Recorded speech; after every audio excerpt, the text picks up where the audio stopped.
doctoras, doctores, muchas gracias por su asistencia virtual.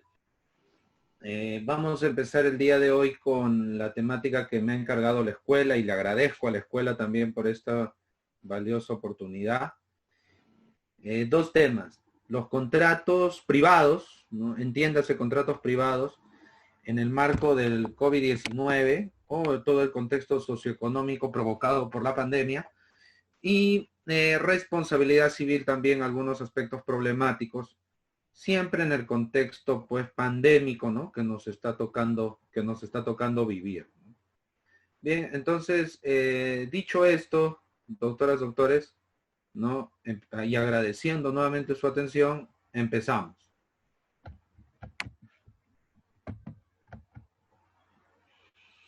Bien, nosotros sabemos, ¿no? Para un poco centrarnos en lo principal, en lo más básico, ¿no? En las cuestiones primordiales que debiéramos tener en cuenta, ¿no?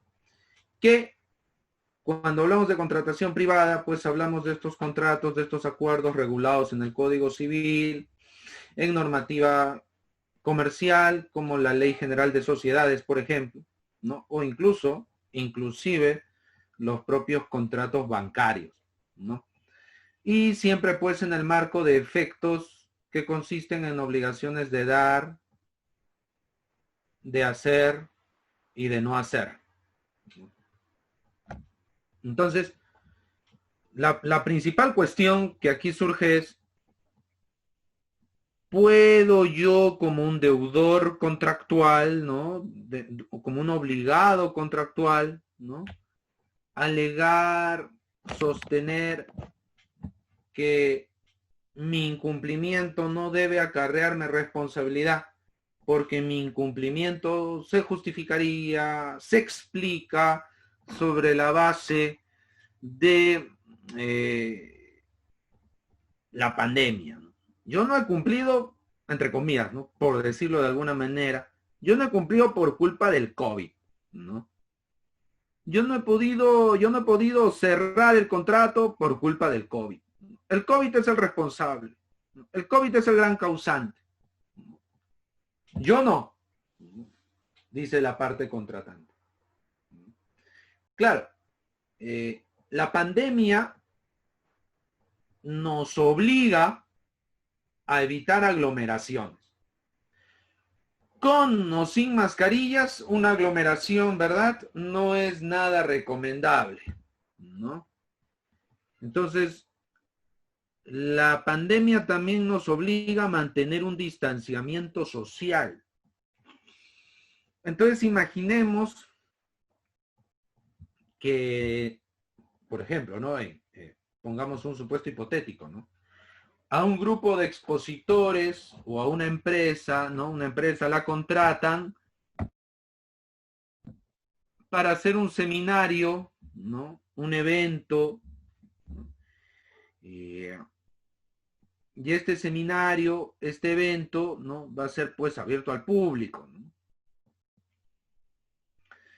Pero resulta, imagínense que no hay, ¿no? Imagínense que no hay aislacionismo, no hay distanciamiento normativamente impuesto. Imaginemos que estamos en Suecia o que tuviéramos como presidente a Jair Bolsonaro o a Donald Trump, ¿no? Y nos dicen, no, usa mascarilla, lávate las manos y sigue viviendo como siempre, ¿no? Y ya está. Fin del tema, ¿no? Entonces, pongámonos en ese supuesto. Lo más probable es que el público proyectado para ese evento no sea el mismo. Nadie va a querer. Si el ambiente es un auditorio para 200 personas, lo más probable es que más de la mitad, si es que no más, ¿no? Mucho más, no quieran, nosotros no vamos a ir porque sería poner en riesgo nuestras vidas, ¿no? Poner en riesgo nuestra integridad, nos podemos contagiar. Entonces, ¿qué podría suceder ahí? Que el organizador del evento le dice a los expositores, oigan, no hay tantas personas, no hay tanto público, Esto es inesperado porque la gente tiene miedo a contagiarse. Vienen varias preguntas ahí, ¿no? ¿Podría alegar el organizador del evento, sabes qué? Yo no voy a pagarte lo que tenía que pagarte, voy a pagarte menos porque se ha vuelto onerosa la prestación? Por ejemplo, se ha vuelto excesivamente onerosa, ¿no? Ese es un ejemplo. Otro supuesto, ya con las medidas de confinamiento y distanciamiento social, ¿no? Si una persona tiene que trasladar artículos, tiene que trasladar mercancía, imaginemos de Lima a Cusco, ¿no? Y haciendo ese traslado, ¿no? De Lima a Cusco, lo tiene que hacer, imaginemos, o tenía que hacerlo el 15 de abril de este año.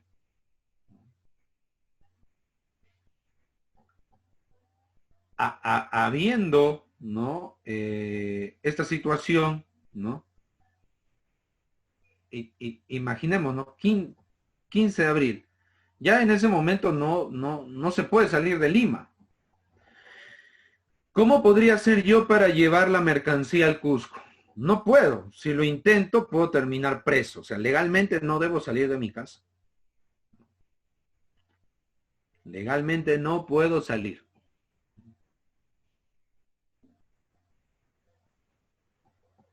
¿No? Entonces la pregunta sería, doctoras, doctores, si es que yo puedo sostener, si es que yo puedo alegar caso fortuito, fuerza mayor en ese supuesto, ¿no? Ahora, ciertamente hay contratos que no han tenido que verse muy afectados por el tema del distanciamiento y el aislamiento social. Pensemos en contratos que podrían atenderse desde casa. Pensemos en un contrato de consultoría de repente, responder algunas preguntas puntuales, ¿no? El consultor tenía que despachar un grupo de interrogantes, ¿no? Atender a clientes en sesiones virtuales, si el cliente está en el extranjero, no iba a venir a Lima, con o sin pandemia, se le tenía que atender, ¿no? Vía teleconferencia. ¿Las medidas de lucha contra la pandemia afectarían el cumplimiento de esa prestación? Entonces hay que distinguir, ¿no? Ahora, pusimos el primer ejemplo para hacer notar que en algunos casos, ¿no?, no son las medidas de lucha, ¿ya?, contra la pandemia, perdón, no es la misma pandemia la que provoca, ¿no?, el impedimento para cumplir, sino más bien los que provocan o las que provocan el impedimento para cumplir el contrato son las medidas de lucha contra la pandemia. Ellas. Entonces, la normativa que impone el distanciamiento social, la normativa que prohíbe salir de casa después de cierta hora, el famoso toque de queda que estamos viviendo actualmente, ¿no? Entonces, esas situaciones son gracias a las normas que reflejan las medidas de lucha contra la pandemia. Entonces, en el ejemplo de llevar la mercancía de Lima a Cusco, ese contrato no se puede cumplir no por la pandemia en sí, sino por las medidas de lucha contra la pandemia. Sino por las medidas de lucha contra la pandemia. Claro, digamos, en un sentido práctico uno puede decir, ¿no? Bueno, es la pandemia al final del día, bueno, ¿no? Pero haciendo esa precisión, ¿no? Haciendo esa precisión. Ahora, la cuestión aquí que quisiera trabajar con más detalle es si las medidas de lucha contra la pandemia, el distanciamiento social obligatorio, el aislamiento social obligatorio, ¿no? Por sí mismas, ¿no? Configuran, por sí mismas, implican, ¿no?, caso fortuito y fuerza mayor. Porque si son caso fortuito y fuerza mayor, yo puedo alegar a las medidas de lucha contra la pandemia como una causa para incumplir obligaciones, cierto tipo de obligaciones, ¿no? Entonces vamos a ver eso a continuación.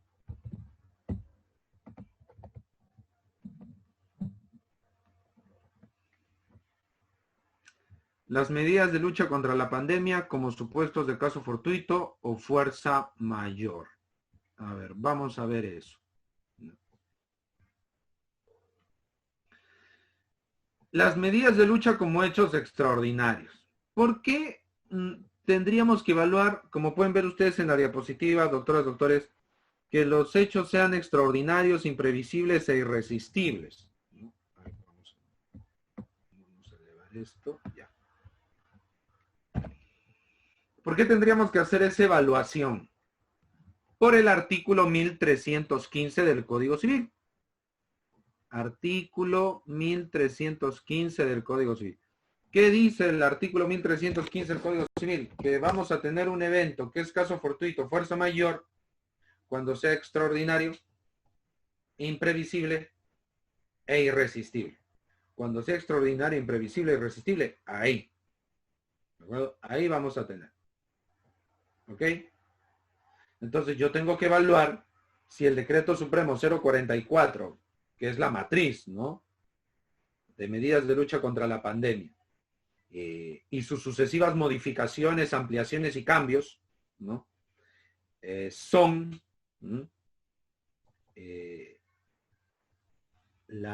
digamos, son eventos que cumplen con estas tres características. Veamos si encaja. Si no encaja, no voy a poder alegar a las medidas de lucha ni a la pandemia misma como caso fortuito o fuerza mayor, ¿no? A ver, vamos a ver.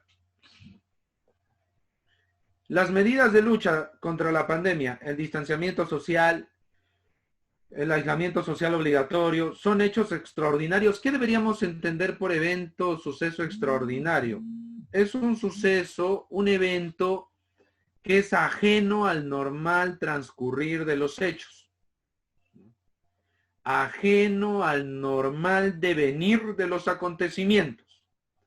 Una cosa totalmente fuera de lo común, una cosa extraña, ¿no?, inusual por completo.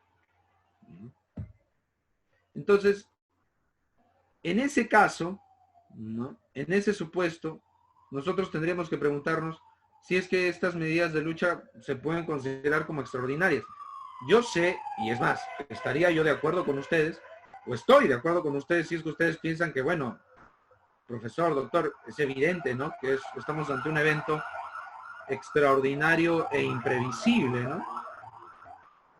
Algo completamente fuera de lo común, fuera de lo ordinario. Totalmente de acuerdo. Pero hay un tema. Algunos profesores peruanos, ¿no?, dicen que no, porque las pandemias son parte de la historia del mundo, siempre han ocurrido, ¿no?, nunca faltan, ¿no?, históricamente se han dado, históricamente son frecuentes, ¿no?, desde una perspectiva de historia universal, digamos, ¿no? Está la pandemia de Pericles, la pandemia de Justiniano, la gripe española, la famosa peste negra, y más pandemias y epidemias. Entonces, eso no es tan extraordinario, dicen algunos, ¿no? Porque las pandemias son parte del transcurrir de la historia. Entonces, ¿no?, ¿cómo se puede seguir este criterio, ¿no? Este criterio sería de recibo, sería un criterio, caramba, aceptable. Vamos a ver, si uno considera, si uno entiende que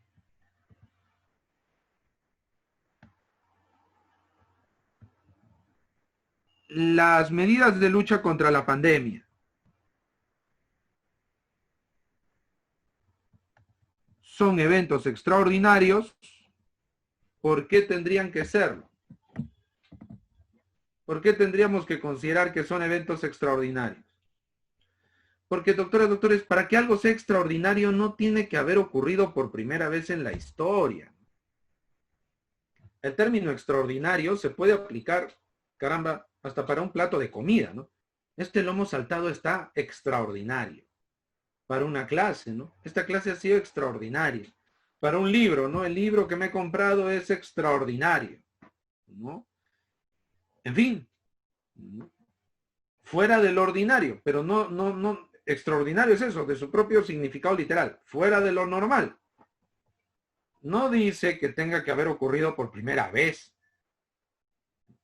Entonces, el hecho de que las pandemias, las epidemias hayan ocurrido antes, yo puedo decir, las pandemias son parte del devenir usual de la vida social, que nos encierren, que nos hayan encerrado como nos encerraron. El toque de queda históricamente en el último siglo, ¿no? Ha sido una cosa normal, parte del transcurrir cotidiano. Difícil, ¿no? Difícil. Entonces tendríamos que entenderlo como un evento extraordinario. Caramba, si el aislamiento social, si el distanciamiento social, si estas medidas de lucha contra la pandemia, ¿quién se iba a imaginar el año pasado que iban a lanzar medidas de tipo expropiatorio, ¿no? O amagar medidas de tipo expropiatorio por estas fechas, ¿no? Como sucedió ayer. Entonces, no, ahí algo no puede andar bien si es que consideramos que esto es ordinario. Es completamente extraordinario, completamente fuera de lo común.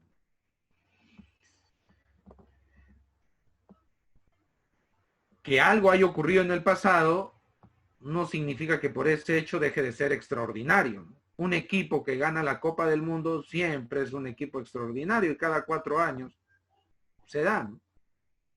Entonces hay que tener cuidado con el manejo del término extraordinario, ¿no? Dos, las medidas de lucha como hechos imprevisibles. Era imprevisible porque también se dice, ¿no? Bueno, las epidemias son parte de la historia, las epidemias podían venir en cualquier momento y es más. Otros han dicho, y de verdad que no les falta razón, ¿no? Cuando dicen lo siguiente.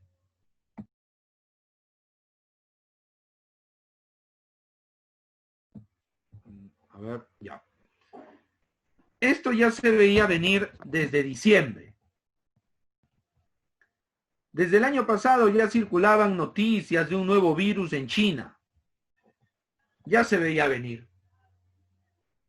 Entonces esto ya era previsible desde fines del año pasado, dicen otros. Es que viene la pregunta, ¿no? Por eso la hemos resaltado. Si nosotros consideramos que es un hecho imprevisible las medidas de lucha contra la pandemia, la pregunta obligada es ¿desde cuándo son hechos imprevisibles? Esa es una cuestión clave, ¿no? ¿Desde cuándo? A ver, imprevisible es lo que no podemos tener en cuenta, lo que no se puede prever, lo que no se puede calcular, ¿no? Una cosa que, caramba, nos coge desprevenidos, ¿no? Nos coge por sorpresa. No la podemos tener en cuenta al hacer algo, ¿no? Por eso se dice que no se puede prever, no se puede tener en cuenta, no se puede tomar en consideración. Ya, aquí, doctoras, doctores, ¿no? Habría que tener en consideración las siguientes ideas. Primero, igual que con extraordinario, no se puede manejar un concepto tan estrecho de imprevisible, porque si se dice que el COVID-19 era un evento imprevisible, la pregunta es, bueno, si eso te parece, si se dice que eso es previsible, la pregunta es si eso te parece previsible, Dios mío, ¿qué cosa es lo imprevisible? Que vengan extraterrestres, alienígenas, ¿no? Eso. Entonces, no se puede manejar así, ¿no? La imprevisibilidad después de las guerras mundiales sobre todo, ha sufrido un ensanchamiento, ¿no? Ya no se maneja tanto un criterio tan restrictivo, ¿no? Es una cosa mucho mayor. Por ejemplo, ¿no? Y aquí cito al profesor italiano Rodolfo Sacco, ¿no? Creo que los ejemplos que él pone son bastante gráficos para un poco hacernos idea de cómo entender la imprevisibilidad, ¿no? Sacco decía, ¿no? Antes y durante, antes y durante la Primera Guerra Mundial se decía, ¿no? Oye, las guerras, sobre todo los países tributarios del Código de Napoleón. Por ejemplo, los italianos, cuenta Sacco, con su Código Civil de 1865, ¿no? Que no contemplaba la teoría de la imprevisión ni nada de eso. Decían, ¿no? Oye, pero las guerras son parte de la historia. ¿Europa cuántas guerras ha tenido? Antes de la Primera Guerra Mundial, ¿no? La conflagración más sangrienta que había vivido el mundo fueron las guerras napoleónicas.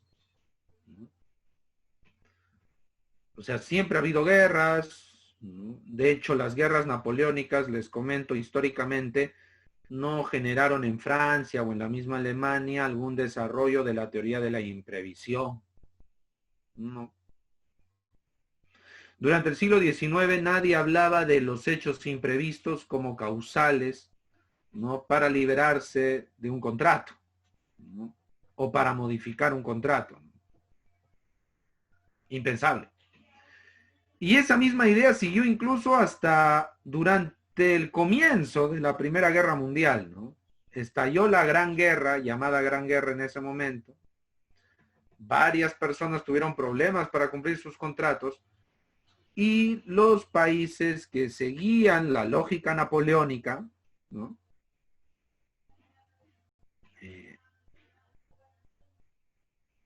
Lógica del Código de Napoleón, decían sus jueces, sus tribunales, una guerra es un hecho previsible, debiste considerarlo.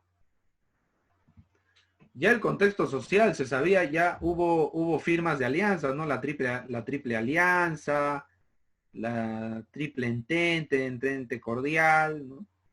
O sea, hubieron tratados, ¿no?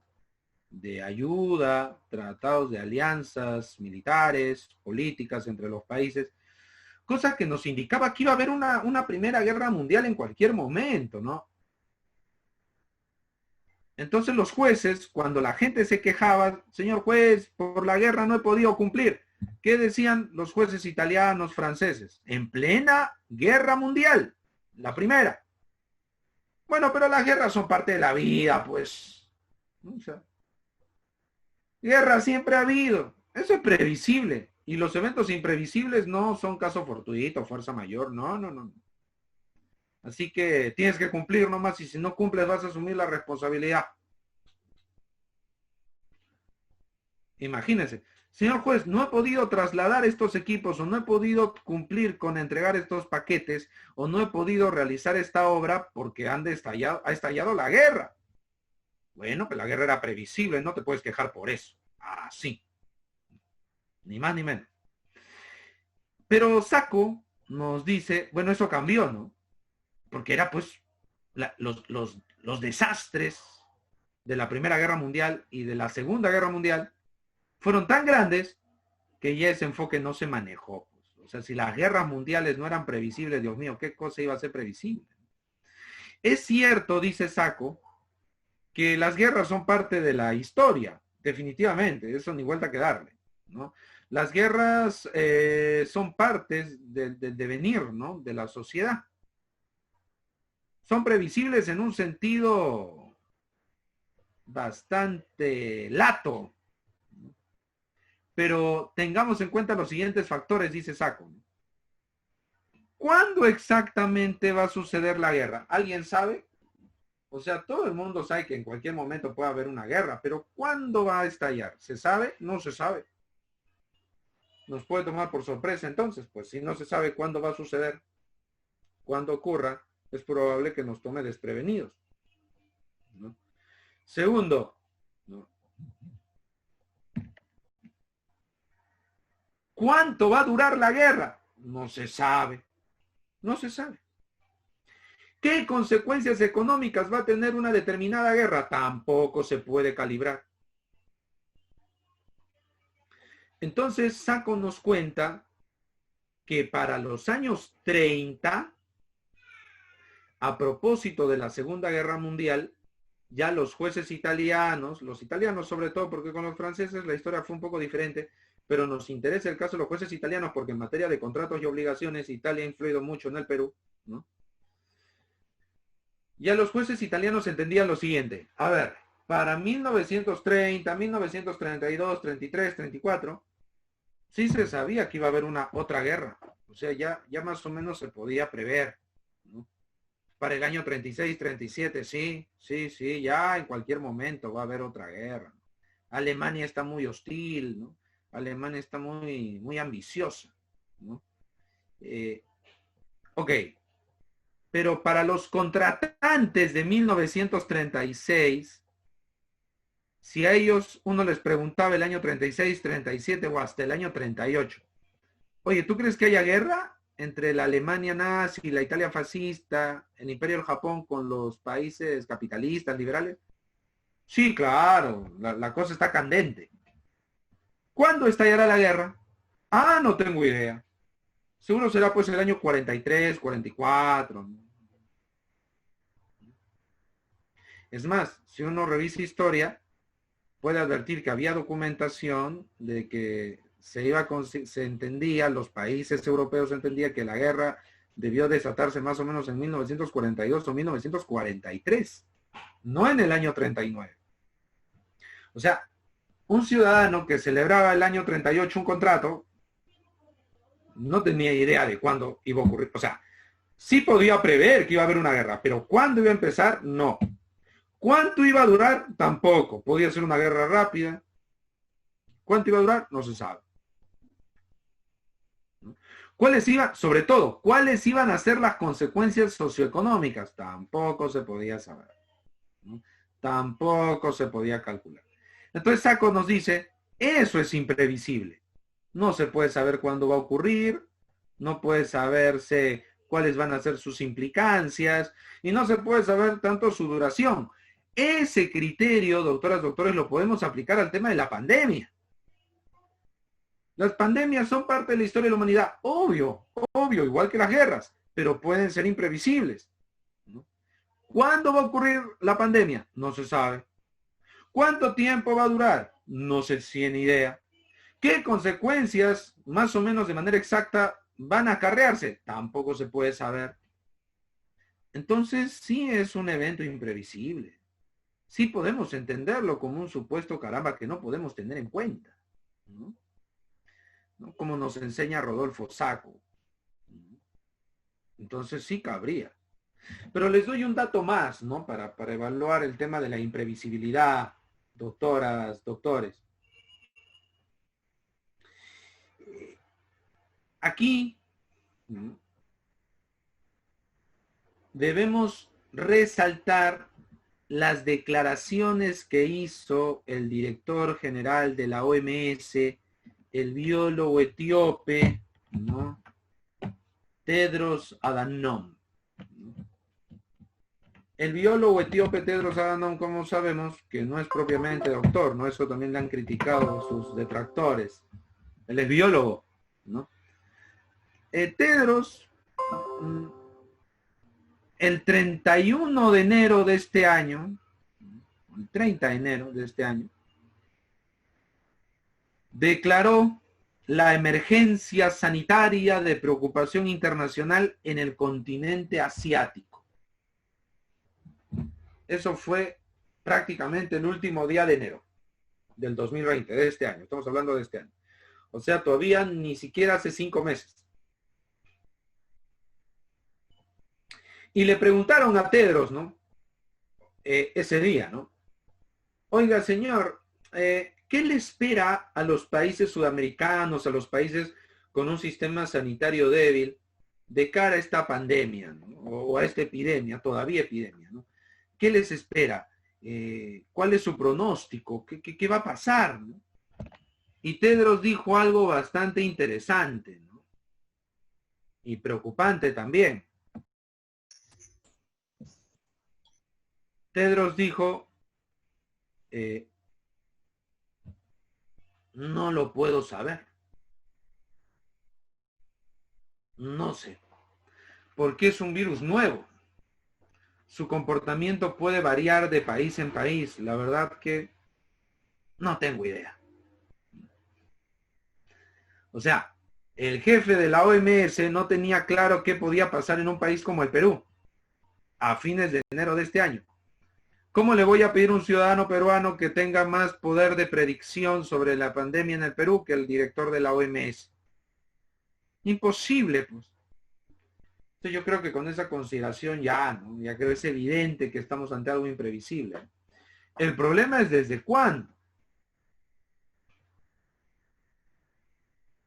En el caso peruano, el primer caso de COVID-19 se detectó el 6 de marzo. Se anunció el 6 de marzo. Probablemente esa persona se haya contagiado, ¿no es verdad? Más o menos en febrero, ¿no? Más o menos en febrero. O sea, el virus habrá llegado aquí al Perú lo más probable en el mes de febrero, ¿no? En 4 meses nos ha puesto pues a todos de patas arriba, ¿no? Entonces, la llegada del COVID, ¿no? La llegada de esta epidemia,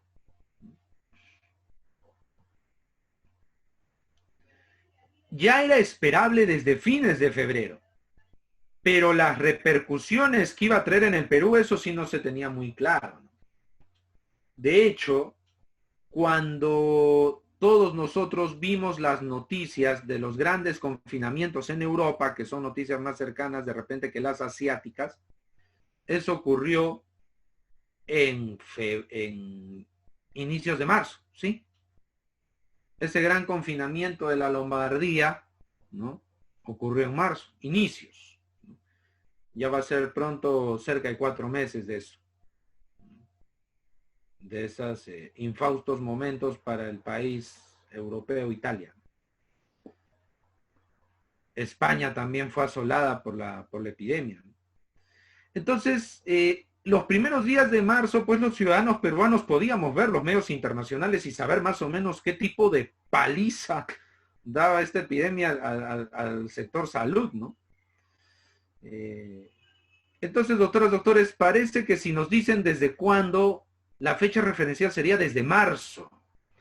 Si yo celebro un contrato después de marzo, si he celebrado contratos en marzo, abril o ahora en este mes de junio, definitivamente los estragos del COVID ya no calificarían como imprevisibles y no los podría utilizar ni para caso fortuito, fuerza mayor, no podría utilizarlos para alegar argumentos de excesiva onerosidad de la prestación tampoco, no podría, no sería posible, porque alguna crisis, alguna situación complicada que pudiera surgir, ¿no?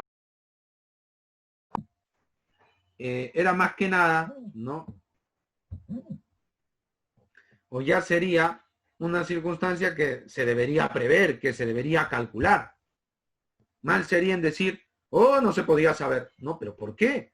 Si el contrato se celebró en plena crisis pandémica. ¿A qué nos obliga esto? Que en adelante, por lo menos durante 1 año o 2 años más, debería existir una cláusula COVID, ¿no? Sí. Tendría que existir la cláusula COVID, ¿no? Para que las personas, ¿no?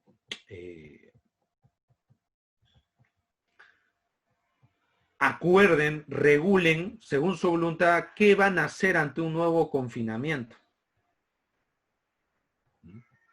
¿Qué pasa si el contrato se complica por causa de la epidemia, de la pandemia? Entonces, surgiría esta suerte de cláusula contractual COVID-19. Entonces, una segunda conclusión. Es un hecho imprevisible, por supuesto. ¿Desde cuándo? En esencia, marzo. E irresistible. ¿Qué es un hecho, un evento, doctoras, doctores, irresistible? Que no puede ser superado por el individuo. Que no puede ser superado por la persona. La persona puede intentarlo, pero no puede doblegar ese impedimento. O sea, es un impedimento para cumplir, pero la persona no puede, no está en su poder doblegar o allanar el camino frente a eso. Un buen ejemplo, ¿no? Supongamos, yo contrato a una empresa de transporte de valores. Ellos obviamente tienen medios de seguridad, ¿no? Si vienen un par de asaltantes con armas de fuego, pero de uso civil, se supone que debería, este servicio de transporte de caudales debería estar preparado para una cosa así, ¿no? Pero si viene un grupo de delincuentes con armas de guerra, granadas de guerra, ya evidentemente la cosa cambia, ¿no? Evidentemente la cosa es diferente, ¿no? Ahí sí tenemos un evento que no puede superar el deudor dentro de sus condiciones normales o para las cuales está preparado, por más que se haya preparado diligentemente. Caramba, los delincuentes tienen armas robadas de guerra. No se puede luchar contra eso. Entonces, igual acá, ¿no? El distanciamiento social, el confinamiento, son una cosa que no se puede doblegar. Si no puedo si está prohibido legalmente salir a partir de las 9 de la noche, yo no puedo doblegar jurídicamente esa prohibición.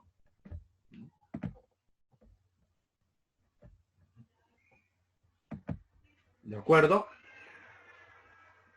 No puedo doblegar eso.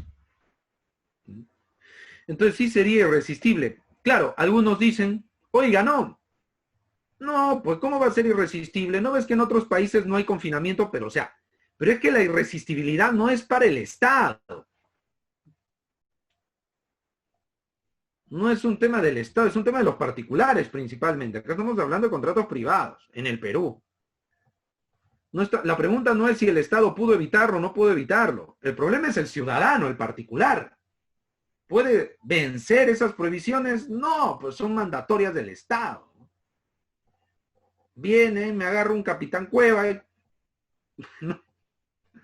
No es cierto, no, yo no puedo sobreponerme a eso, yo no puedo avasallar a los militares o a los policías, no, ellos tienen que hacer cumplir. Alguien va a querer llamar al general del aire, ¿no? Para allanar el camino. Entonces no se puede, pues no se puede, es irresistible para el ciudadano. Para el país, bueno, pues pero esa sería otra cuestión, ¿no? Acá no estamos hablando si para el Estado peruano es un tema resistible o no el tema de la pandemia. Pero el ciudadano no puede resistir los mandatos estatales. Entonces, doctoras, doctores, sí cumpliría los 3 requisitos, ¿no? Sí cabría entenderlo como caso fortuito o fuerza mayor. Si yo, en el caso que menciono, ¿no? Fíjense, si yo celebro mi contrato para transportar, ¿no? Mercadería de Lima a Cusco, ¿no? Y tengo que hacerlo, ¿no? Celebré el contrato en enero y tengo que hacerlo en abril, sí puedo alegar caso fortuito y fuerza mayor. Pero si ese contrato, caramba, lo celebré en marzo y lo tengo que ejecutar en mayo, habría que ver. Pero si no puedo salir de Lima y si lo celebré el contrato en marzo, abril, ahí sí está bien complicado, ¿no? Si yo celebré el contrato en marzo y a fines de abril o mediados de mayo, ¿no? Antes del relajamiento de las medidas, o mediados de mayo, yo tengo que cumplir ahí, difícilmente voy a decir que fue imprevisible, ¿no? ¿Va a ser extraordinario? Sí. ¿Va a ser irresistible? Sí. ¿Pero imprevisible? Si celebré el contrato en plena pandemia, en plenas medidas de lucha contra el COVID-19, y veía lo que estaba pasando en otros países, ¿no? Entonces complicado, ¿no? En principio complicado. Pero igual hay que ver caso por caso, ¿no? Porque el 5 de abril, el ministro de Salud dijo, ¿no? El 5 de abril, se nos vienen 2 semanas bien complicadas. O sea, todo va a acabar en abril. Si los contratantes se guiaron de eso, de esa declaración, pues, o sea, hay que ver caso por caso, ¿no? Pero tomando en cuenta estas consideraciones. Ahora, ¿qué pasa con las obligaciones dinerarias, doctoras, doctores, ¿no? Se dice normalmente que el género no perece, ¿no? Que si hay una obligación dineraria, esta tiene que ser cumplida. Y si el deudor tiene un inconveniente, tiene un problema personal que le impide cumplir la obligación dineraria, pues eso no es asunto de, ¿no? Eso no es asunto del acreedor. El acreedor tiene derecho a cobrar, ¿no? ¿Por qué el acreedor tendría que sufrir las consecuencias de un problema personal o alguna desgracia o complicación fuerte que sufre el deudor? Ese es un asunto que el deudor tiene que cargar con él. Entonces, la regla general, lo que está en el primer punto de la diapositiva para las obligaciones dinerarias, en tanto que el género no perece, la regla general es que la situación personal del deudor no es importante. Ahora, esta regla general, sin embargo, doctoras, doctores, ha sido criticada en la doctrina cuando se trata de aplicar a situaciones de crisis social generalizada. Y los problemas o los percances que tiene el deudor para pagar derivan de esa crisis social generalizada que ataca todos los estratos o toda la estructura del aparato social. Claro, ¿no? Por ejemplo, pongo dos ejemplos, ¿no? De la doctrina alemana, ¿no? De Karl Arens y Werner Flume. Arens dice, ¿qué pasa si un inquilino tiene problemas para pagar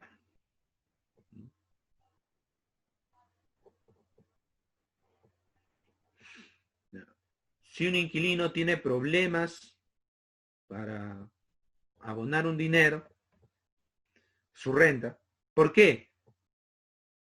Porque su situación económica ha sido asolada por la guerra, dice Arens. Arens hace referencia a casos que se generaron por el bombardeo de Dresde a fines de la Segunda Guerra Mundial. El ejército aliado arrasó con la ciudad, se dice más o menos lanzando cerca de 20.000 toneladas de bombas. En cuestión de 2 días, una cosa así, de un día para otro. Entonces comprenderán que mucha gente perdió su trabajo, mucha gente perdió su empleo, en fin, ¿no? O sea, la ciudad quedó devastada, ¿no? Mucha gente ya no podía seguir generando recursos. ¿Cómo va a pagar la renta? Arens decía, la regla general no puede aplicar ahí. La persona ha sido afectada por una guerra. Tiene derecho a pedir una reducción de su pago o nuevas modificaciones. Entonces, fíjense, Flume, ¿qué dice? Flume pone 2 ejemplos. ¿Qué sucede, doctoras, doctores, si yo tengo un deudor que me paga con el dinero que le da a su vez su propio deudor? O sea, a mí me debe Miguel y a Miguel le debe Juan. Juan le paga a Miguel y con eso Miguel me paga a mí. Luego, mi deudor me dice, oye, ¿sabes qué? El que es mi propio deudor, Juan, ha quebrado. Ha quebrado. Ha tenido un problema increíble. Pregunta, ¿eso tiene que afectarme a mí? Yo podré decir, uy, ¿no? Tengo que perdonarte, no te puedo cobrar, es inexigible, o hay caso fortuito, fuerza mayor. No. El ejemplo del profesor alemán Werner Flume. No. Tienes que seguir pagando, o sea, Es una circunstancia personal del deudor, no tiene por qué influir en el cumplimiento de la obligación. Pero ese es, otra vez, Flume como Larens, ese es en una situación normal, de tranquilidad social. Si estamos ante una crisis social generalizada, esa regla no aplica. Y en una entrevista que le hicieron al profesor italiano Vincenzo Roppo, en abril, a fines de abril, señaló lo mismo, ¿no? Normalmente, en el campo de las obligaciones genéricas o dinerarias, se entiende que las situaciones o problemas, circunstancias personales del deudor no interesan, ¿no? Entonces, tiene que seguir pagando, pese a algún problema que tenga. Y si tiene ese problema que le impide pagar, el acreedor puede actuar contra él, puede embargarlo, no puede ejecutarlo, en fin. Pero el propio Roppo dice, pero si los inconvenientes son derivados de la lucha contra la pandemia, o sea, ahí podemos decir que es un tema personal, una circunstancia particular del deudor, el COVID-19. Porque yo pregunto, ¿no? A ver, Flu me pone, ¿no? El deudor de mi deudor quebró. Otro ejemplo. A mi deudor lo asaltaron y le vaciaron las tarjetas. U otro ejemplo. Mi deudor se fue con una mujer, ¿no? Y la mujer lo ha dejado desplumado. O a la inversa, ¿no? Mi deudora se fue con un hombre joven, ¿no? De repente, pues, mi deudora, ¿no?, conoció a un joven venezolano. Y el joven venezolano, pues, la desplumó a mi deudora. Ya no tiene dónde pagarme. Esas son circunstancias personales. Ese tipo de cosas vamos a compararlas con el COVID-19. Entonces, como dicen Lares, Flumen y Roppo más recientemente, habría que repensar, ¿no? ¿Qué pasa con las obligaciones dinerarias si es que el deudor tiene graves dificultades para cumplir o no puede cumplir por razones directamente asociadas a la epidemia? Habría que ver, ¿no? Yo pienso que podríamos entrar ahí en un tema de caso fortuito fuerza mayor. De repente no para volverla imposible, pero sí para aplicar el tema de la excesiva onerosidad de la prestación. El profesor Augusto Pino, un profesor italiano, señala, ¿no?, para entender la excesiva onerosidad de la prestación, que por un hecho extraordinario e imprevisible el cumplimiento de la obligación se vuelve muy oneroso, de tal manera que yo tengo derecho a ir al Poder Judicial a pedir un cambio, ¿no?, una modificación para que cese la onerosidad, ¿no? Si yo digo eso, si yo postulo esa idea, habría que tener en cuenta lo siguiente, ¿no?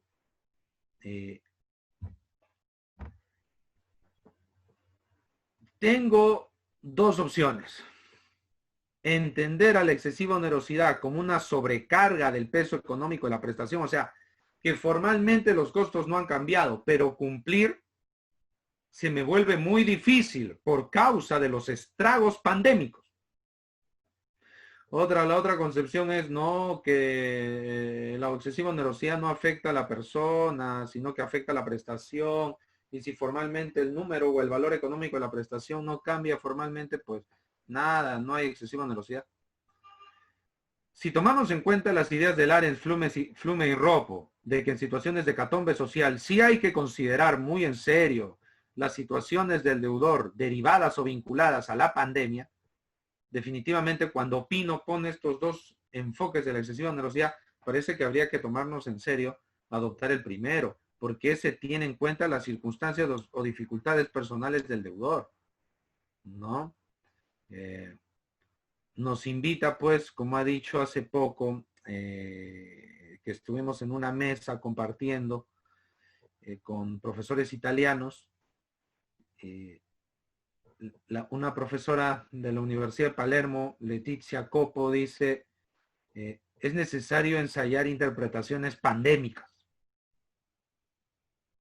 Y justamente Roppo va por ese lado, resaltando, rescatando lo de la doctrina alemana, ¿no? Cuando hay hecatombe social, la regla tradicional de que el género no perece, la situación del deudor no importa, debe cambiar y sobre esa base de cambio de enfoque, empezar a revisar de nuevo algunas instituciones de derecho de contratos. Bien, eso es un poco las ideas principales, doctoras, doctores, que quería compartir con ustedes en relación a los contratos.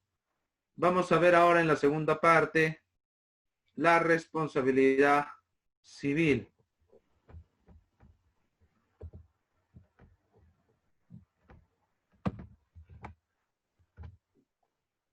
Bien, vamos a ver ahora entonces, doctoras, doctores, algunos aspectos problemáticos de la responsabilidad civil.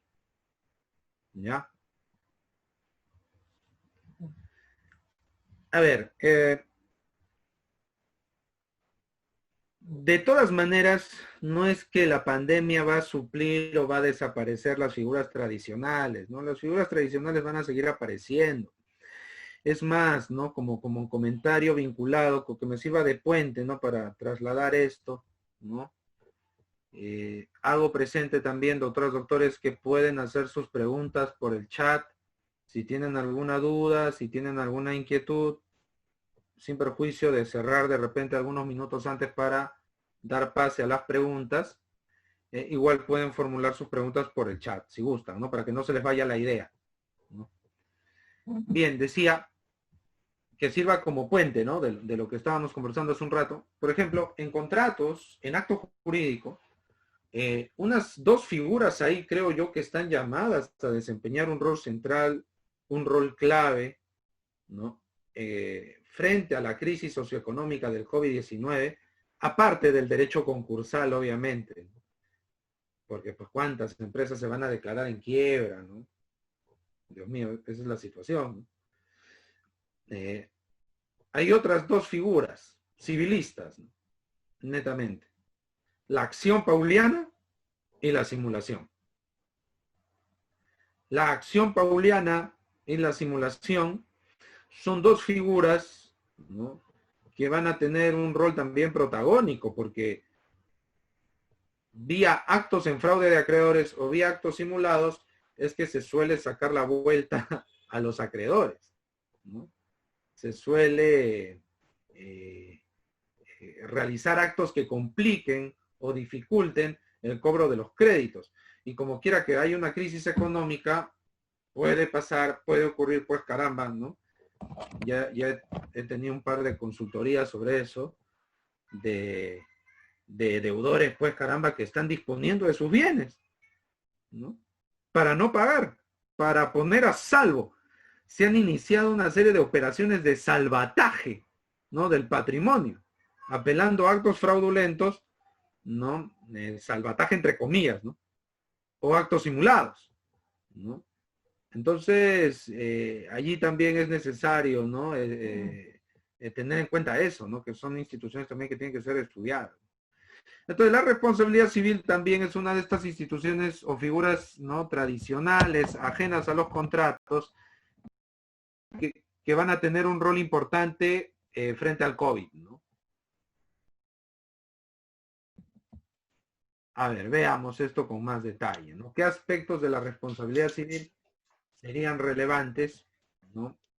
Frente a la pandemia? Veamos, ¿no?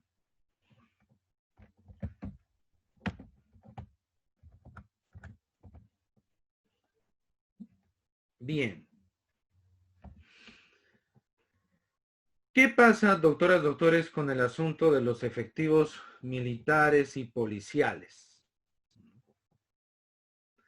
La ley 31.012, ¿no?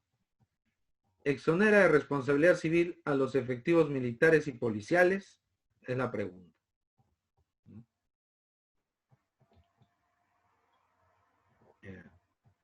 Cuando salió esta norma, ¿no? En marzo, a fines de marzo, se generó un gran escándalo, ¿no? Tanto es así que hasta la OEA, ¿no? La Comisión Interamericana, se pronunció, ¿no? Diciendo, tengan cuidado, ¿no? Esta norma, en lo que respecta a lo que nos interesa aquí, que es responsabilidad civil, en el artículo 20 señala, ¿no? Está exento de responsabilidad penal, ¿no? Dice, el personal de las Fuerzas Armadas y de la policía que en cumplimiento de su función constitucional y en uso de sus armas u otro medio de defensa en forma reglamentaria causa lesiones o muerte. O sea, si un efectivo policial, si un efectivo militar utiliza sus armas conforme a los reglamentos aplicables, si pese a eso causa un daño, no va a asumir responsabilidad alguna por ello. La pregunta es,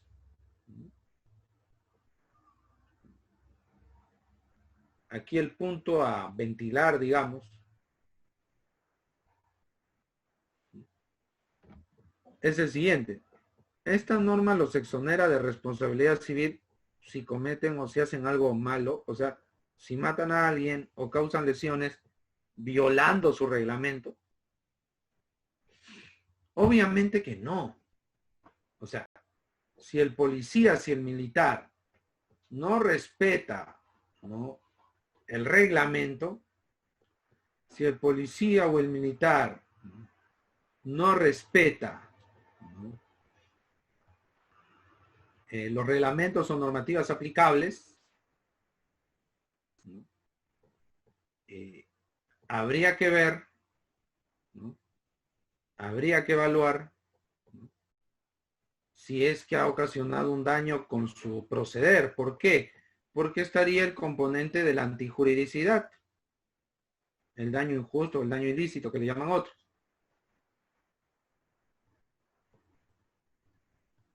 Tendríamos un daño, un perjuicio sin justificación normativa, porque el policía o el militar no respetó la normativa.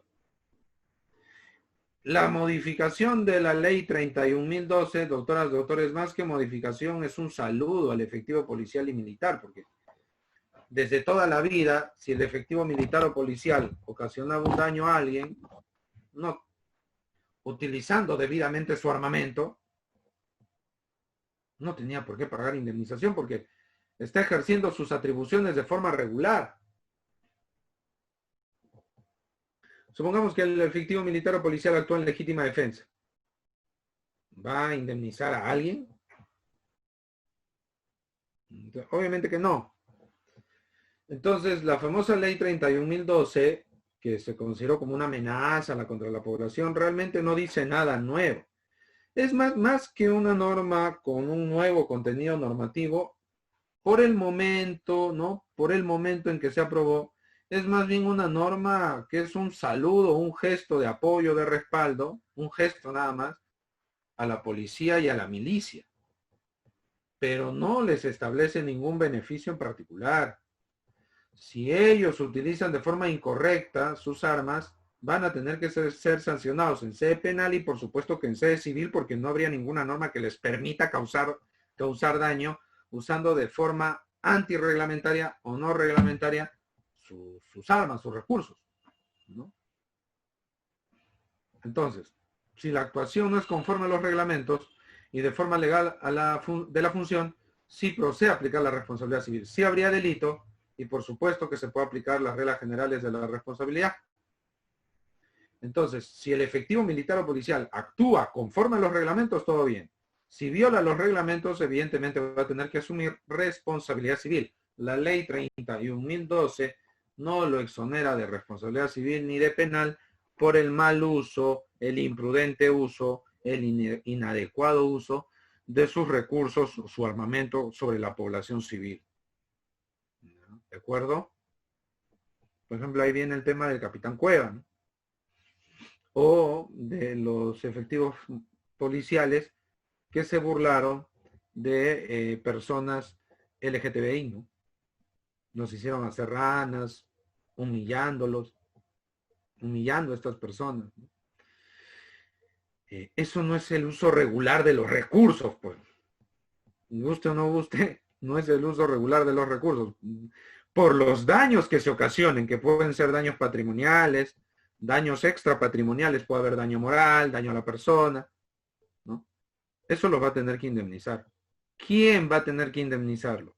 Solidariamente el Estado con los efectivos policiales.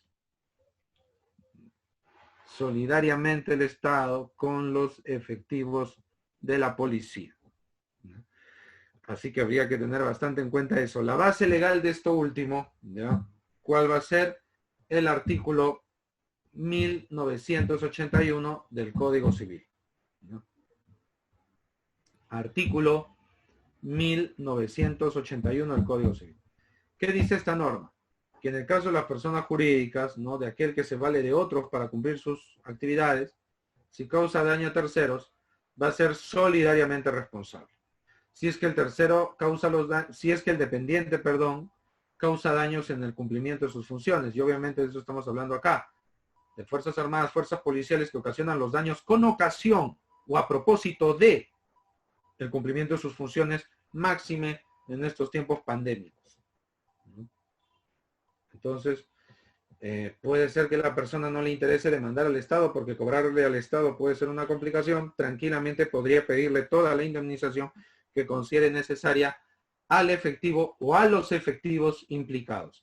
Insisto, la ley 31.012 de ninguna manera permite, de ninguna manera justifica, ¿no?, que se den estos casos. No, de ninguna manera, en absoluto, ¿ya? Incluso para el caso de la muerte. Oiga, profesor, ¿y si hay una muerte? Tendría que ser por daños derivados por la muerte de un paciente, de un familiar, de un ser querido, ¿no? Algunos le llaman daños reflejos. ¿Correcto? Entonces, ¿la familia podría demandar? Sí, por supuesto. Pero siempre y cuando se demuestre, siempre y cuando se acredite, ¿qué cosa? Que ha habido un uso irregular, un uso indebido del armamento, de los recursos policiales. Sea para lesionar, doctoras, doctores, o sea para matar. ¿No?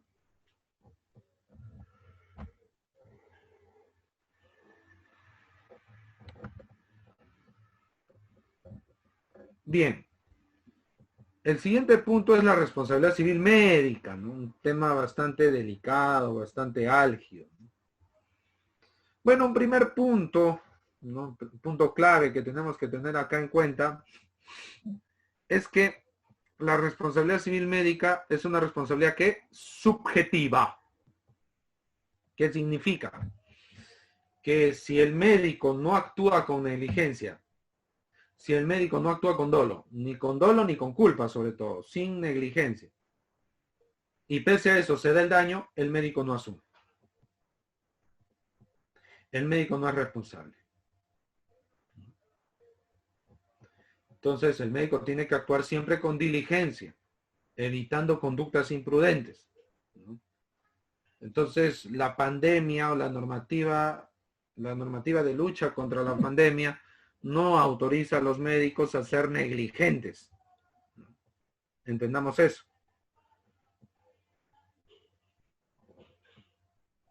Evidentemente, el análisis de la culpa se tiene que hacer caso por caso. Y no va a ser lo mismo si es que el individuo, si es que el sujeto ha estado sometido a una gran presión psicológica. Obviamente mantener estándares de diligencia bajo una enorme presión psicológica es casi imposible. Eso también se tiene que tener en cuenta, dónde ocurrió la supuesta negligencia. Si sucedió en un ambiente donde, pues, ¿no? La gente, pues, estaba muriendo, se tenía que elegir entre quién iba a vivir y quién iba a morir. No sé, me pongo a pensar en el hospital de Ate, ¿no? Entonces, esa situación también se tiene que ponderar para evaluar si el médico actuó con diligencia o no, su grado de estrés, qué carga laboral y emocional estaba soportando. También se tienen que tener en cuenta las carencias logísticas, por supuesto, pero puede ser que los médicos no estén atendiendo como debiera ser por falta de recursos. De nada sirve tener un excelente médico si no se le van a dar las herramientas y los recursos para que pueda trabajar en pro de la salud de la persona. Entonces, de repente la persona no muere o no sufre un daño grave por falta de buena atención médica, que buena atención médica hay, sino por falta de recursos de salud. O sea, habiendo recursos, ¿no? Puede ser que el médico no lo haga bien, ahí entra su responsabilidad. Pero si no hay recursos, hay que evaluar si es que la muerte de la persona o el daño de la persona se debió más que nada no por mala actuación médica, sino por falta de recursos logísticos. Máxime ahora que consideramos pues que estamos en una situación de colapso. Eso se tiene que considerar para evaluar si hubo negligencia o no hubo negligencia. Ahora, ha surgido, y aquí me salgo un ratito, no es tanto responsabilidad civil, que en ciertos sectores de nuestra Amazonía, bueno, en general esto está ocurriendo en diferentes lugares, ¿no? Pero parece que se ha notado más en nuestra Amazonía. Muchos médicos, muchos doctores se han resistido a prestar servicio, ¿no? En Chiclayo también me parece que ocurrió, porque no se les está dando los equipos de protección, la CP, ¿no? No se les están brindando esas facilidades. ¿Cómo vamos a obligar a que se exponga? No puede ser posible. Entonces, hay que tener en cuenta eso. ¿Cómo vamos a obligarlo a que se exponga al doctor? Para que arriesgue su vida. Si no hay mascarillas, si no hay equipos de protección, no es posible, ¿no? Entonces, ese médico no podría ser demandado o penalizado porque no se le puede exponer a que él mismo se muera, ¿no? Entonces, esa circunstancia también hay que evaluar, ¿no? Ahora, el punto aquí es, si yo no puedo demandar a los médicos,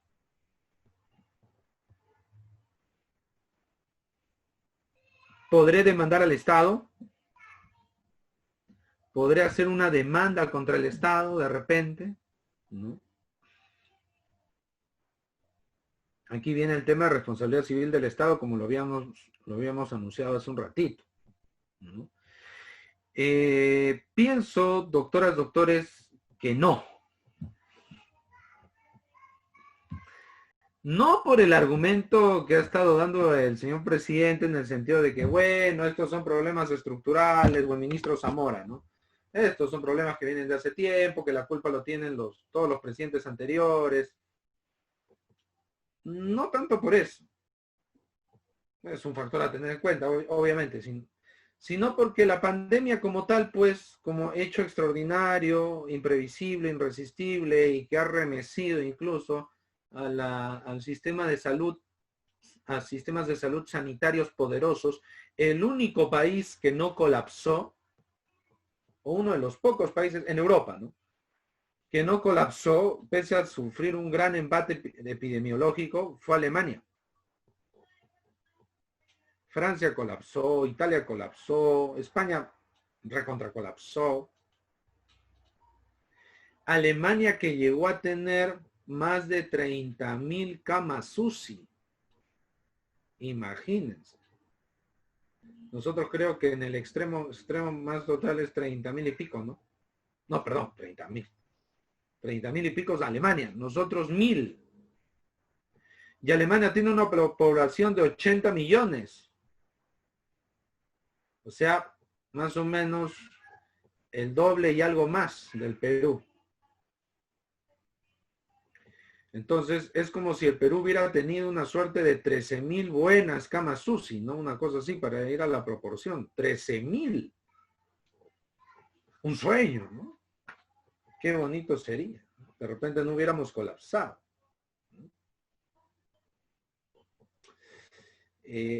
Entonces, para el Estado, la pandemia podría ser un evento extraordinario, imprevisible, irresistible. Entonces sí podría alegarse una suerte de caso fortuito, fuerza mayor para el Estado. Pero ojo, eso no quita el tema de la negligencia médica. Simplemente son aspectos, son elementos que debiéramos considerar para evaluar si hay responsabilidad civil de los médicos o no. Porque podría suceder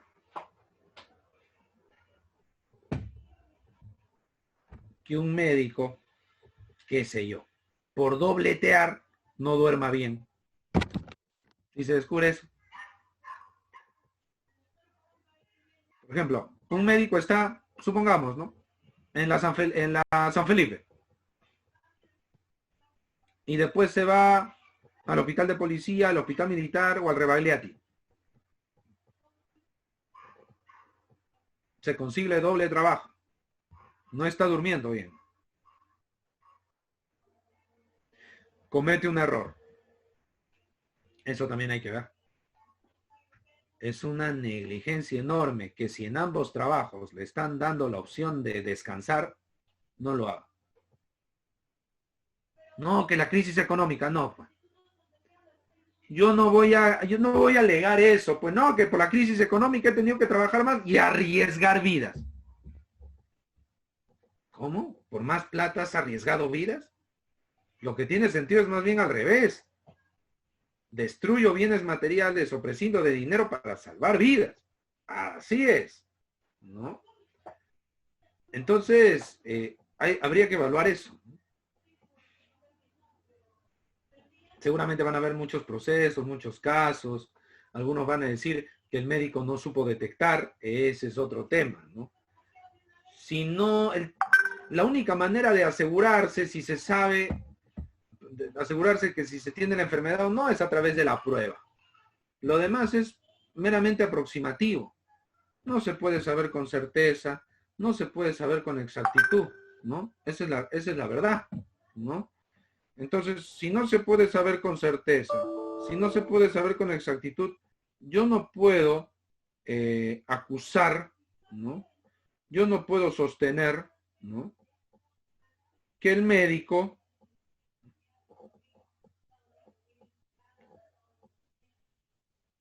es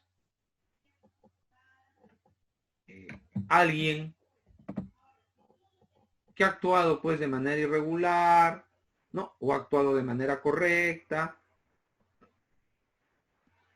O sea, va a haber situaciones en que yo voy a tener que evaluar caso por caso. Va a ser inevitable. Pero si el médico ha estado dobleteando, si el médico o la enfermera confundió los medicamentos, pero decirle, no, el médico no supo identificarlo por los síntomas, difícil, ¿no? Yo no le puedo imputar eso al doctor, o sea, complicado, ¿no?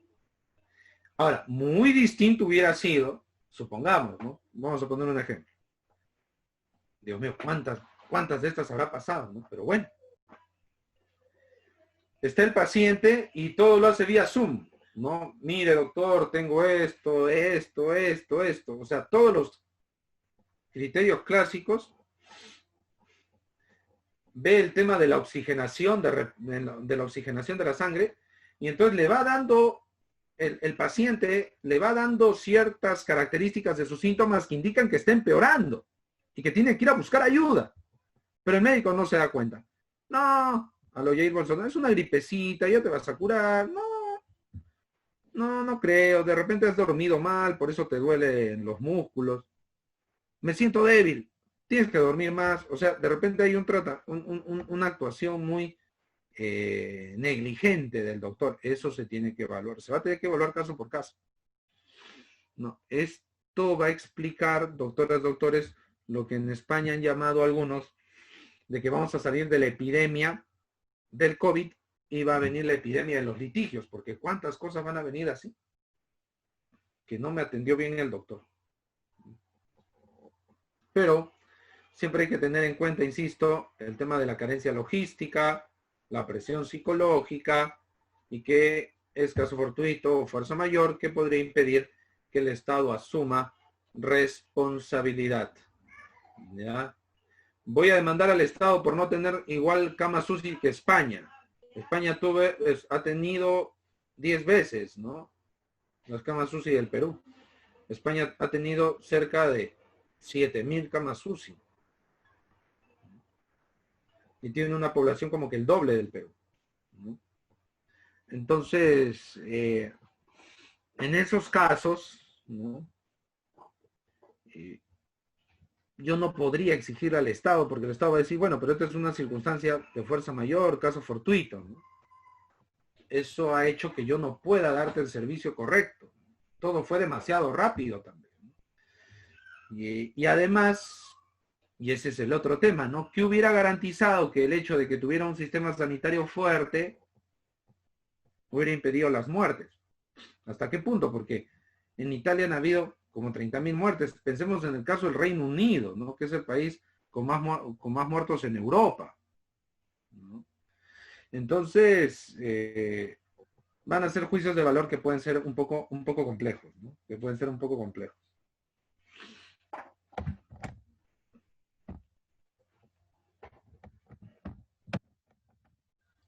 Bien, un último tema, doctoras, doctores, que quiero tratar con ustedes es el estado de necesidad. El estado de necesidad, justo con lo que hablamos hace un ratito, ¿no? Yo sacrifico algo que vale mucho a cambio, o perdón, sacrifico algo que vale poco para salvar algo que vale demasiado. Algo que vale mucho, ¿no? Para evitar un mal, para evitarme a mí, ¿no? Un mal grave o inminente. Entonces, me evito un mal grave o inminente, un peligro certero, cierto, sacrificando un bien ajeno de menor valor. O sea, trato, como dice en la doctrina francesa, un interés de superior valor o un interés más relevante se salva a costa de un interés menos relevante, ¿no? Esto está regulado en el artículo 1971, inciso 3 del Código Civil, ¿no? Que dice que ante un mal grave, inminente, ¿no? La persona puede destruir o deteriorar un bien, ¿no? Para salvarse a sí mismo o a otro, ¿no? Pero el código dice que tiene que haber una notable diferencia, o sea, el valor del bien salvado debe ser notablemente, notoria diferencia, dice, notoriamente superior al bien sacrificado. Yo tengo que ver bien salvado versus bien sacrificado. Típico ejemplo que se pone, ¿no? Una persona está caminando, ¿no?, por la carretera, pensemos en el caso de un bueno, ya no existen los carteros, ¿no? Casi prácticamente han desaparecido.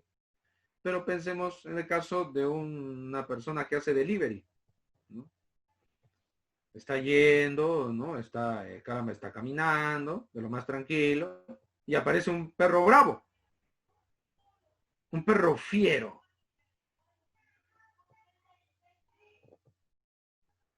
Que se le abalanza, pues, ¿no? Se le tira encima el perro. Entonces, para evitar eso, ¿qué hace la persona que hace el delivery, ¿no?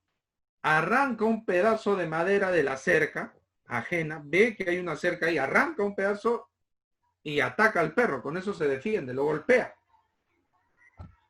¿Qué ha hecho? Ha afectado un bien ajeno, ¿no? Ha perjudicado un bien, ¿no? ¿Para qué? Para salvar mi integridad física, ¿no? La persona ha salvado su integridad física. Un poco de madera de una cerca no va a valer igual o más que la vida, ¿no? O la salud. Entonces, de eso se trata, ¿no?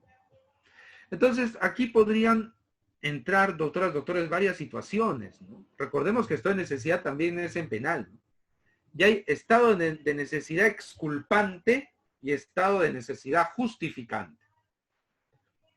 ¿Cuál es la diferencia? En el exculpante tenemos bienes jurídicos de igual valor, ¿no?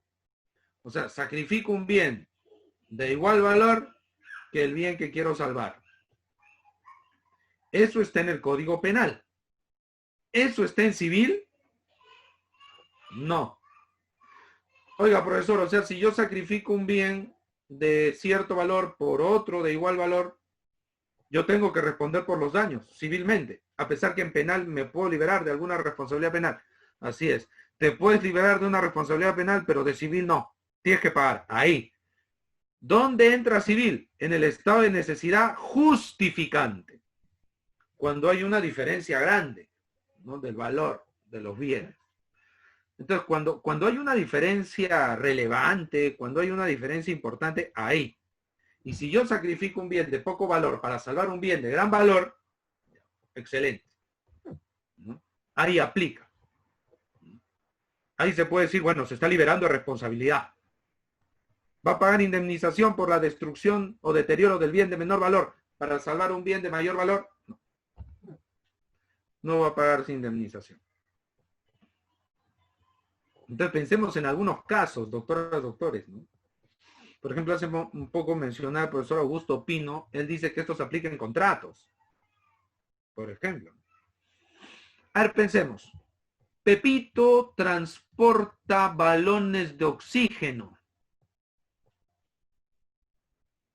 No los entrega donde debiera entregarlos por salvar a su familia. Se lleva los balones a su casa.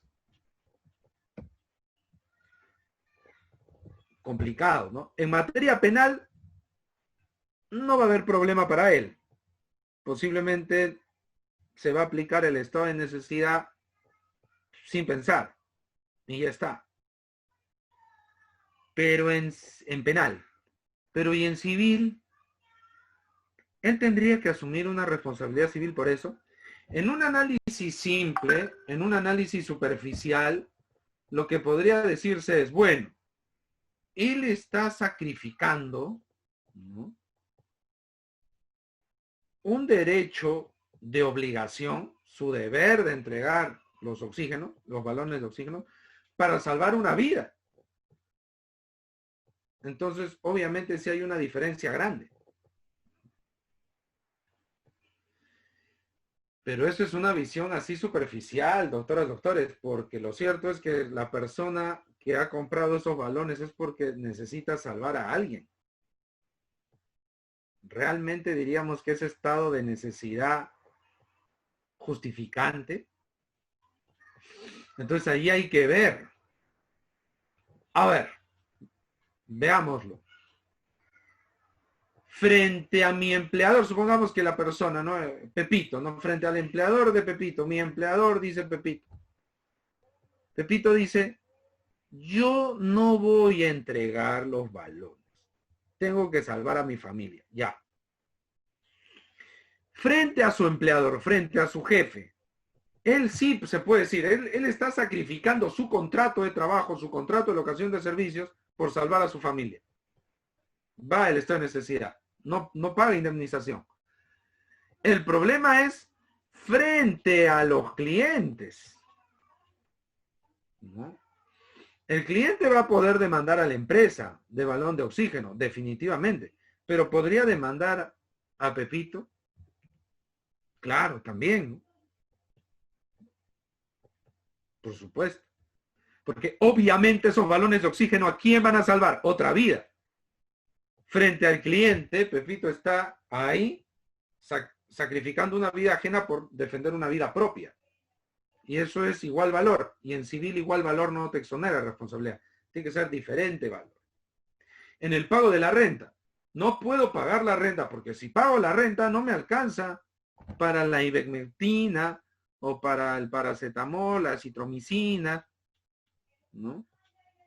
No me alcanza para los remedios, no me alcanza para los medicamentos. Tengo que comprar balones de oxígeno. No puedo comprar. Entonces, ¿qué pasa? El dejar de pagar por un tiempo no sería fuente de responsabilidad civil. No estoy diciendo que extinga la obligación, doctoras, doctores, ¿eh?, y sin perjuicio de la problemática de la excesiva onerosidad. Acá no es donde entraría la excesiva onerosidad. ¿Sabes qué? No puedo pagarte la renta completa porque tengo que comprar para comer. No puedo pagarte la renta completa. Te puedo pagar la renta, sí, pero no completa, porque tengo que comprar los remedios. No puedo. Porque mucha gente está superando el COVID de manera particular con médicos particulares. No están yendo a los hospitales clínicos, ¿no es cierto? Eso lo sabemos, creo que todos acá sabemos ya de esos casos, no tanto que ha avanzado la enfermedad, ¿no? Entonces la gente está gastando en eso, muchos. Recordemos que en investigaciones norteamericanas se ha dicho que el número oficial que se tenga de infectados, para saber más o menos la data real, hay que multiplicarlo por 5. ¿No? Pero ya se imaginan cuántas personas, ¿no? ¿No? Y encima, esa multiplicación por 5 es en clave conservadora, ¿no? Y en clave realista, ¿no? Porque dice entre 5 a 10. ¿No? Entonces hay mucha gente en esta situación. Puedo pagarte, pero menos. Eso ahí entraría la lógica de la excesiva onerosidad y alegando que tiene el derecho a pedir la revisión del contrato por excesiva onerosidad, pedir una rebaja, ¿no? Que sea una carta de negociación la excesiva onerosidad. Obviamente tiene que ser así, porque judicialmente va a tomar su tiempo hacer valer eso. Eso por un lado. ¿No? Pero aquí el estado de necesidad no es, acá no es, oye, mira, te voy a pagar menos. No. Acá no te puedo pagar. O te voy a pagar mucho menos, no te voy a pagar el 10%. 1.000 soles o 1.500 soles o 2.000 soles de renta. Mira, solo te voy a pagar 200 soles. Lo que tengo es para salvarme. No puedo. Estado de necesidad. Fuente de responsabilidad civil. Entonces, puede decirse, ¿no? Está sacrificando un crédito para salvar ¿qué cosa? Un bien personal. Pero aquí viene lo que podríamos llamar una suerte de dilema del coronavirus. Y si el arrendador también necesita para subsistir la renta completa, su estado de necesidad de él no importa.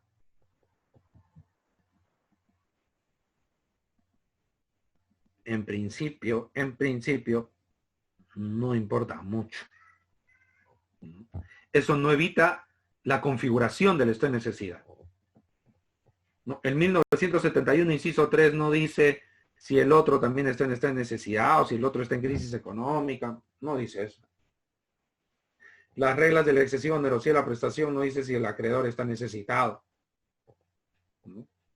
Las reglas del caso fortuito, fuerza mayor, tampoco tienen en cuenta si es que el acreedor va a sufrir algún daño o está especialmente necesitado. Así que es una referencia, sí, pero no es tan determinante. Pero justamente acá, y ya para ir cerrando, para pasar a la estación de preguntas, si las hubiera, hay que tener en cuenta siempre la situación personal del deudor para tratar, doctores, de llegar a situaciones salomónicas, ¿no? El estado de necesidad, una de sus características es que el problema o el riesgo de sufrir un daño no haya sido ocasionado por el deudor. Si yo aplico la tesis tradicional de que la situación del deudor personal del deudor no importa, no podría alegar esta necesidad en estos casos, porque se va a decir, bueno, ¿por qué no tienes plata suficiente? Bueno, es que en mi trabajo ha habido, por la crisis del COVID, en mi trabajo ha habido despidos y me han despedido a mí, estoy con mis ahorros, no puedo pagarte la renta. Ah, no, esa es una circunstancia personal tuya, provocada por ti, no aplica el estado de necesidad, porque el estado de necesidad implica que el mal grave o inminente tenga que ser un asunto externo a ti, pero que tú pierdas tu trabajo o algo pasa en tu empresa, eso es un tema tuyo. No aplica esta necesidad. Ese argumento no lo podemos usar, porque vuelvo a repetir, el COVID-19 no es un tema de Juanito, el COVID-19 no es un tema de Pepito, el COVID-19 es un tema que afecta a toda la sociedad. No es lo que Flume llama la realidad social común. Los chilenos, ha habido un sector de la doctrina chilena que habla de la fuerza mayor social, pero en realidad eso no es ningún concepto nuevo.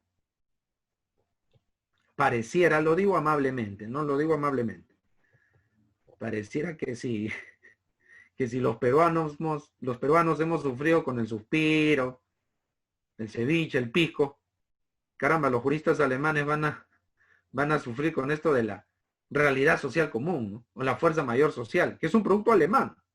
Clarence, Flume, Ropo más recientemente, ¿no? pues los chilenos lo han querido, un grupo, no todos, ¿no? Un grupo lo ha querido presentar como una cosa de ellos, ¿no? Que las reglas tradicionales de responsabilidad del civil del deudor no aplican cuando hay crisis social. Eso ya lo había dicho Larens poco después de la Segunda Guerra Mundial, ¿no? En fin, ¿no? En fin. Bien, doctoras, doctores, yo les agradezco mucho su atención y bueno,